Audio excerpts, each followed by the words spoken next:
Mesdames et messieurs, bonsoir et bienvenue dans ce journal en cette soirée du 24 décembre 2022. Dans les informations de ce jour, je vous souhaite d'ores et déjà un très bon réveillon de Noël entre autres. Sur ce, continuons dans les actualités de ce jour, les habitants du Fukuntan d'Abatbe, notamment les personnes âgées et les personnes vulnérables, n'ont pas été oubliées par le couple présidentiel aujourd'hui. Étant donné que c'est la fête des enfants qui est la période où le Père Noël passe, ils ont reçu des jouets, des vêtements et des chaussures venant du président de la République et son épouse. Ces enfants du Fukuntan et d'Abatbe qui attendent toujours le passage du président de la République pour le saluer, a fait remarquer le président Anji Radzuel durant la distribution d'aujourd'hui. Reportage de Miarvoulat-Sfer sur les images de Andoura Zanjaïbe. Noël, c'est le jour où tous les chrétiens célèbrent la naissance du Christ, le Sauveur. C'est également la période où on partage de l'amour, de la bienveillance et des cadeaux. Après la distribution de cadeaux à Boutsrouitch à jeudi dernier, la distribution s'est poursuivie dans le Fukuntan d'Abatbe par le président Anji Radzuel et son épouse. Les habitants d'Abatbe sont les voisins du couple présidentiel et ils n'oublient jamais de saluer le président Anji Radzuel à chaque fois qu'il passe. Ainsi, ils sont proches du président, c'est pour cette raison que le président ne les oublie pas en cette période de fête. Les habitants du Fukuntan d'Abatbe ont reçu du riz, de l'huile, du sucre, du jus et un poulet. Plus de 220 familles ont reçu ces dons de la part du couple présidentiel aujourd'hui. En outre, les personnes âgées ont reçu des kits solaires pour apporter de la lumière dans leur foyer. La fête de Noël est aussi la fête des enfants et ces derniers attendent avec impatience les cadeaux. Plus de 200 enfants d'Abatbe ont aussi reçu des jouets, des vêtements et des chaussures. Leurs collaborateurs, notamment ceux au niveau de la présidence de la République, le groupe Injet, de Viva, de l'association Fiti et leurs amis de toujours se sont donné la main avec le président de la République Anji Radzuel et son épouse Mial Radzuel pour la distribution de dons ici à Abatbe aujourd'hui. Poursuivant toujours dans ce sens, notamment des dons faits par les personnes de bonne volonté aux personnes vulnérables. Les enfants du maire de la commune d'Adouaranfout ont distribué des cadeaux aux élèves de l'EPP Mouraran et aux enfants issus de familles défavorisées des environs. Aujourd'hui, plus de 390 enfants ont reçu des vêtements, des denrées alimentaires pour passer les fêtes de Noël, de même que les élèves de l'EPP de Mouraran, où cette distribution est à l'initiative des enfants du maire de la commune, car bon nombre de parents du Fukuntan ne peuvent pas offrir à leurs enfants des jouets selon leur dire. Ainsi, ils ont choisi particulièrement ce Fukuntan Mouraran de la commune d'Adouaranfout où travaille leur père. Et c'est une première pour le district d'Ambatonjazak. Des centaines d'enfants issus du milieu défavorisé de ce district ont reçu des jouets en cette période de fête de Noël. C'est un moyen de leur offrir leur part de bonheur étant donné que les parents n'ont pas les moyens de leur en offrir selon les explications. La distribution s'est tenue hier vendredi 23 décembre après-midi pour tous les enfants de tout âge issus de milieux vulnérables. Cette distribution de jouets est à l'initiative de la direction régionale de la population et de la protection sociale d'Alo-Chamangour avec des entreprises privées œuvrant dans la télécommunication à Madagascar. Et toujours dans le cadre des fêtes de Noël et du réveillon de Noël, il est important de faire attention à la préparation et à la conservation des aliments en cette période de fête selon les médecins afin d'éviter les cas d'intoxication alimentaire. Si un cas d'intoxication alimentaire se présente, il faut immédiatement consulter un médecin selon toujours les explications dans ce reportage de Ratramananzato sur les images d'Anzara Razonarvel. Les fêtes sont souvent marquées pour la majorité de la population par un banquet ou un repas en famille chaque année. Les divers aliments dont la plupart sont importés inondent les marchés actuellement et beaucoup n'hésitent pas à en consommer. Il est important néanmoins de faire attention aux aliments qu'on consomme en commençant justement par ce qu'on achète. Les consommateurs devraient d'abord avoir des gestes de base avant d'acheter un quelconque aliment comme la vérification des dates de péremption et de fabrication. Après cela, il est important de faire attention à la préparation et à la conservation pour éviter l'intoxication alimentaire, selon les explications d'un médecin aujourd'hui. Avoir les gestes de base avant de consommer est primordial, car une personne ou encore toute une famille ou même une communauté de personnes peuvent être victimes d'une intoxication alimentaire si ces mesures ne sont pas respectées. En cas d'intoxication alimentaire, il faut immédiatement rejoindre un médecin, selon toujours les explications. Et le maintien de l'ordre et de la sécurité sera strict durant la célébration de la fête de Noël, selon les explications au niveau des forces de l'ordre. Le nombre des forces de l'ordre qui effectueront des rondes seront renforcés à partir de ce soir et demain. Des forces de l'ordre seront également mises en place au niveau des églises de la capitale. C'est un reportage de Secharan Jenas sur les images d'Anzara Razonarvel. En cette période de fête, bon nombre d'infractions, de bavures sont observées sous toutes les formes, sans parler des cas de vol en recrudescence. Face à cela, le maintien de l'ordre et de la sécurité sera très strict durant la célébration du réveillon de Noël de ce soir et de la fête de Noël de demain, selon les explications fournies au niveau des forces de l'ordre. L'effectif des forces de l'ordre sera renforcé, surtout ceux effectuant des rondes à partir de cette nuit et demain. Des forces de l'ordre seront également mises en place au niveau des églises de la capitale, souligne le général Andra Koutonjazak, commandant de la gendarmerie nationale. Il s'agit de veiller à ce que la population puisse fêter Noël en toute tranquillité. Il y en a ceux qui restent dans la capitale, il y en a aussi ceux qui vont passer les fêtes de Noël auprès de leur famille en dehors de la capitale. Et justement, le nombre des taxis brousse en service qui partent en dehors de la capitale ont doublé en cette période de fête ici au stationnement de taxis brousse de Maki Ndutapena. Le frais de transport, par contre, n'a pas connu de hausse. Le gérant de ce stationnement appelle également les chauffeurs des taxis brousse à rester vigilants sur la route. C'est un reportage signé Radramalanzato et Anzara Razonarvel. En cette période de fête, plus de 240 taxis brousse partent en dehors de la capitale vers les provinces ici au stationnement de taxis brousse de Maki Ndutapenek, si le nombre de ces taxis brousse est de 130 environ au mois de novembre. Ainsi, le nombre de véhicules qui travaillent ici quotidiennement est encore suffisant pour transporter les passagers. Ces derniers ne devraient pas avoir de crainte pour trouver de taxis brousse, selon les dires du responsable du stationnement Maki Ndutapenek aujourd'hui. Le contrôle est également strict concernant des éventuelles tentatives d'augmentation des frais de transport. Par ailleurs, les passagers que nous avons croisés aujourd'hui renforcent que les frais de transport restent les mêmes. En cette période de fête, le gérant de ce stationnement de taxi brousse appelle les chauffeurs à être vigilants sur la route, surtout qu'il y a beaucoup plus de passagers que d'habitude. Il est à noter que plus de 32 coopératives de transport travaillent au sein de ce stationnement d'Ndutapenek. Voilà pour ce qui est des actualités concernant la préparation des fêtes de Noël. La Chambre de commerce et de l'industrie d'Alochamangour ou Madagascar vient d'élire son président et les nouveaux membres du bureau permanent jeudi dernier. Rabenouni Ndjianirin est élu président de ce nouveau bureau permanent de la Chambre de commerce et de l'industrie d'Alochamangour. C'est un reportage de Fecha Ranjetseloun, notre correspondant à Ambatulazak. Après l'élection des 23 entreprises membres de la Chambre du commerce et de l'industrie de la région Alochamangour, le 3 décembre 2022, ces 23 opérateurs ont constitué en fin de semaine les nouveaux membres du bureau permanent de la Chambre de commerce et de l'industrie d'Alochamangour par le biais d'une élection. Rabenouni Ndjianirin est élu président de ce nouveau bureau. L'élection s'est déroulée dans la fraternité, selon les dires du nouveau président de la CCI d'Alochamangour. Il est primordial de coordonner le secteur de l'entrepreneuriat dans cette région. Alochamangour est constitué de plusieurs grandes entreprises et d'opérateurs. Il est important que des coordinations soient mises en place pour le développement de l'économie de la région. Ainsi, une discussion devrait se faire entre le bureau permanent qui constitue la Chambre de commerce et de l'industrie dans la région et ses opérateurs selon les dires du président nouvellement élu. Les entrepreneurs qui constituent le bureau permanent de la CCI d'Alochamangour ont montré leur volonté de représenter tous les entrepreneurs d'Alochamangour. Il est à rappeler que l'élection des 9 membres du bureau permanent de la Chambre de commerce et de l'industrie d'Alochamangour s'est tenue le jeudi 22 décembre 2022.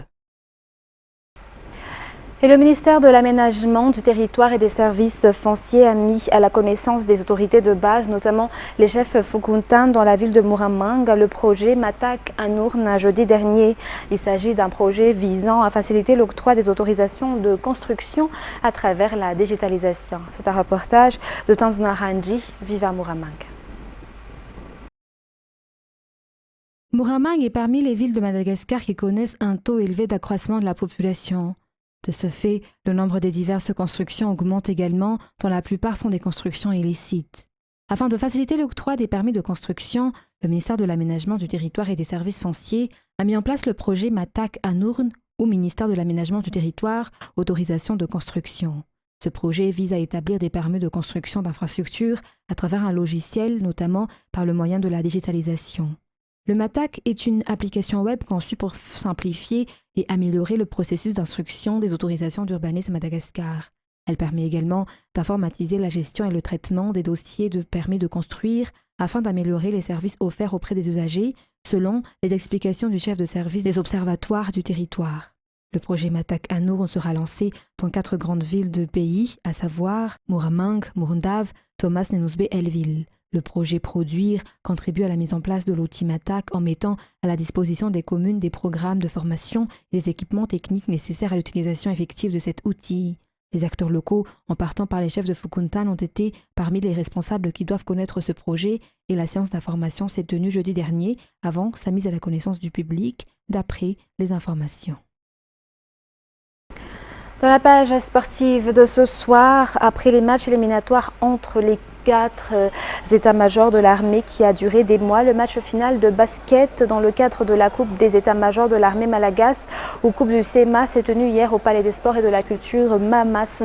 L'état-major de l'armée de terre est sacré champion 2022 dans la discipline basketball après avoir vaincu l'état-major de l'armée de l'air sur le score de 60-50. Si ce dernier a été sacré champion dans la discipline football, le chef de l'état-major de l'armée a remis des trophées et des médailles aux militaires qui ont participé à ces épreuves sportives, mais surtout aux champions 2022 de chaque discipline. Des améliorations seront fournies pour 2023 afin de maintenir la cohésion et la fraternité au niveau de l'armée malagasy. Dans les actualités internationales de ce soir, la communauté kurde manifestait aujourd'hui à Paris sur la place de la République au lendemain de la fusillade meurtrière qui a eu lieu rue d'Anjan dans le 10e arrondissement. Des heurts ont également éclaté en marge du rassemblement. Le caractère raciste a été retenu par les enquêteurs de la police judiciaire aujourd'hui dans le cadre des investigations pour déterminer les raisons qui ont poussé un homme de 69 ans déjà poursuivi pour une agression raciste à ouvrir le feu vendredi en plein centre de Paris, tuant 3 Kurdes et faisant 3 blessés. France 24 nous en dit plus. Après la colère, le temps du recueillement. L'auteur présumé de l'attaque meurtrière contre le centre culturel kurde à Paris est entre les mains de la police. Et les premiers éléments pointent vers des motivations racistes. Dans ce quartier très cosmopolite du 10e arrondissement, les habitants font part de leur incompréhension. Si c'est raciste, dans ce quartier-là, il y a toujours les étrangers. Il y a les Arabes, il y a les Turcs, il y a le Français, le Pakistanais, les autres ethnicités. Mais pourquoi il a choisi que le commerçant kurde? Dans la journée, si on rentre avec un fusil dans un centre culturel, je trouve qu'il n'y a pas assez de sécurité. L'attaque, qui a fait au moins 3 morts, a choqué aussi la classe politique. Pour Emmanuel Macron, les Kurdes de France ont été la cible d'une odieuse attaque au cœur de Paris. La première ministre Elisabeth Borne exprime ses pensées et son plein soutien aux victimes de la fusillade mortelle et à leurs proches.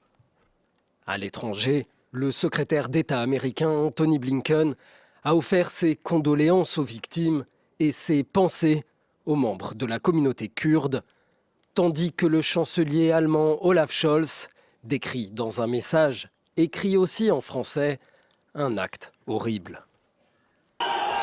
Après l'attaque, de violentes échauffourées ont éclaté entre les manifestants kurdes et la police. Ce centre culturel avait déjà été visé par une attaque meurtrière en 2013. Un rassemblement à l'appel des organisations kurdes est prévu dans l'après-midi à Paris. Et au moment où des millions d'Américains déferlent sur les routes et dans les aéroports pour les fêtes de fin d'année, le pays se réveille aujourd'hui d'une tempête de neige historique qui a causé d'importants dégâts. 1,5 million de foyers américains privés d'électricité, des milliers de vols annulés, des autoroutes fermées et des accidents parfois mortels. France 24. C'est un phénomène aussi rare qu'intense qui frappe en ce moment les États-Unis du nord au sud, de la frontière du Canada jusqu'à la frontière avec le Mexique. Et c'est probablement là-bas que les conséquences de cette tempête promettent d'être le plus grave. On observe en ce moment des chutes de température extrêmement brutales qui plongent le Texas et la Floride dans des températures négatives auxquelles ces États ne sont clairement pas habitués, pas plus que leurs infrastructures qui cèdent les unes après les autres. Dans la région d'Austin, on observe en ce moment des familles contraintes de se réfugier dans leur voiture, moteur tournant, après que leur système de chauffage a subi les nombreuses pannes d'électricité à travers le pays, ou tout simplement la rupture à cause du gel. Une tempête qui arrive au plus mauvais moment de l'année, puisque Noël est la période durant laquelle les Américains voyagent le plus. Le phénomène est d'une telle ampleur qu'on considère que 70% de la population est touchée d'une manière ou d'une autre, avec 40 millions de personnes exposées à un risque vital selon les autorités. Idem dans les aéroports où, au moment où nous parlons, on annonce une dizaine de milliers d'avions tout simplement annulés ou retardés. Les tempêtes de neige, les vents violents rendent également les principaux axes routiers impraticables, comme en Oklahoma où plusieurs victimes sont à déplorer sans que les autorités pour le moment ne livrent un bilan détaillé. L'Agence nationale de la météo promet néanmoins aux citoyens un suivi heure par heure de la situation, mais le gouvernement fédéral a d'ores et déjà invité la population à rester évidemment chez elle et bien entendu à éviter tout déplacement qui ne serait pas lié à un caractère d'urgence. Et pour clôturer notre journal de ce soir, la Chine qui fait face à une nouvelle flambée de cas de Covid-19 depuis qu'elle a abandonné sa politique zéro Covid, voit son système hospitalier saturé depuis début décembre. Près de 250 millions de malades ont été recensés.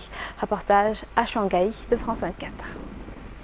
Des scènes comme celle-ci, la Chine n'en avait pas connu depuis 2020.